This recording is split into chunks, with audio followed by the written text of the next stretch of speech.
yourself a favor. Don't turn around.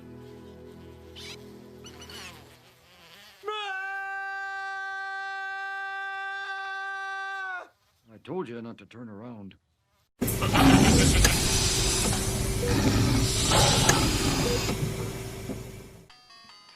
Hello again, patients. Diagnosing you with a severe lack of chaotic disasters.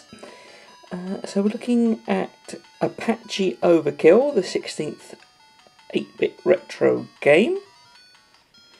I remembered after I'd backed out that an Apache is also a type of helicopter, so I'm really hoping it's that kind of Apache. This is despite the fact that, I've literally worked on Apaches. So let's pop this open, and hopefully it's a helicopter and not like a Custer's Revenge situation.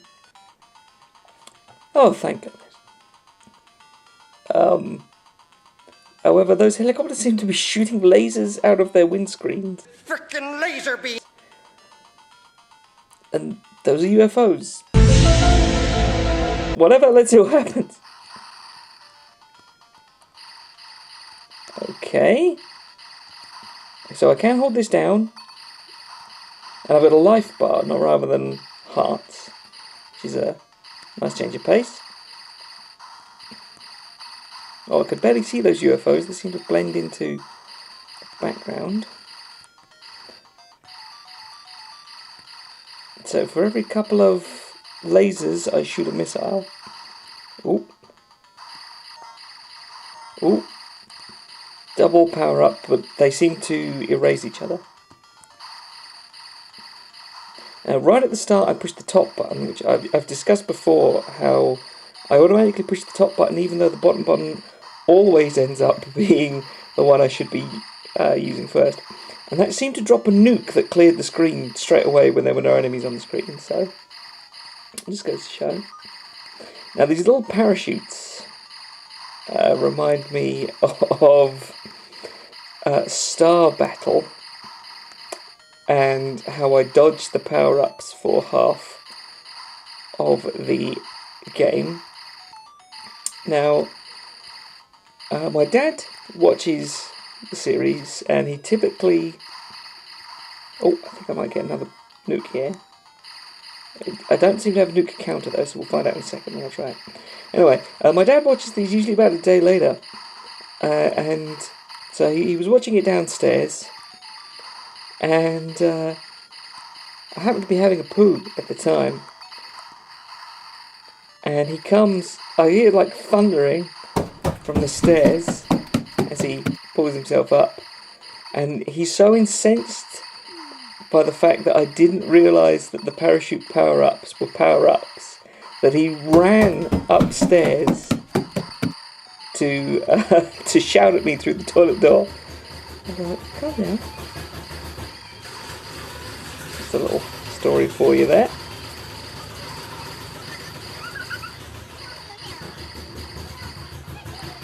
So I did have a nuke there, but it didn't actually seem to do anything against that big boss thing at the top. Whoop. There's nothing I can do against those guys unless I literally shoot them before they come on the screen. I've only lost one life so far. I think I'm about to recover some health here. Got a health and a nuke. When I picked up the nuke, it made it sound like I was like crunching on a cookie. Radioactive confectionery. Now this would be a lot better if I could shoot down enemy missiles, but then again, considering the sheer amount of shit I'm shooting all over the place. So we've seen these clouds before, definitely. I think they might have even been in, I want to call it Zuma because that's what it's a rip-off of. Gemstone. Ooh.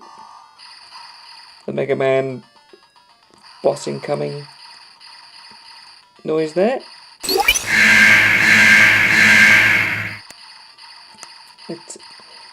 I think the background it shares a lot of elements with Gang Tai 3. I might pull up a comparison of that. I try to find something new to do with editing every time, just because, you know, I am new to this, and just finding a new trick is quite fun. Blimey, this thing is a damage sponge. It's the old Doom logic. Just keep shooting. Why won't you die? God, it's getting a bit Honey Mary. Hurry up! Although it is making me think of Action 52, which this device has a lot in common with. So Action 52 was an NES compilation of games, and all of them were awful, and many of them didn't work. And they launched a competition, so if someone could beat the 5th game in the compilation, I think it was just called Slime. If someone could reach the first couple of people that could reach the 5th level would win, I think it was something like $5,000, you know, not a small amount, especially if you're a kid. But it crashed at the start of level 2, so it was completely pointless. And now, everyone seems to think that this is a case of simple incompetence. I think perhaps it was marketing genius. You pay whatever you pay for an NES game, thinking you're going to make $5,000. No way, Buckarino. The hell does that mean? There were a couple of games which did similar things. I can never remember its name, but there was one that purported to have a huge amount of levels. And when it became quite clear that, in fact, they would not be able to reach their deadline, they just made it so you can't beat the boss of the 2nd level. Genius.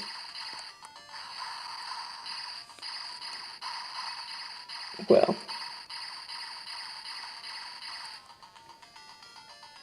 what is with this awful little tree?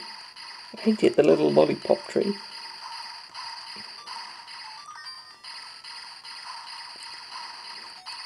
This is another one that could do with a score counter, even though it's not a score based. What's with that tiny little tank? It's another one that could do with a score counter, even though it's not score based, simply because it's quite nice to know how much damage you're doing in these sorts of games. Oop. Didn't even notice this boss up here.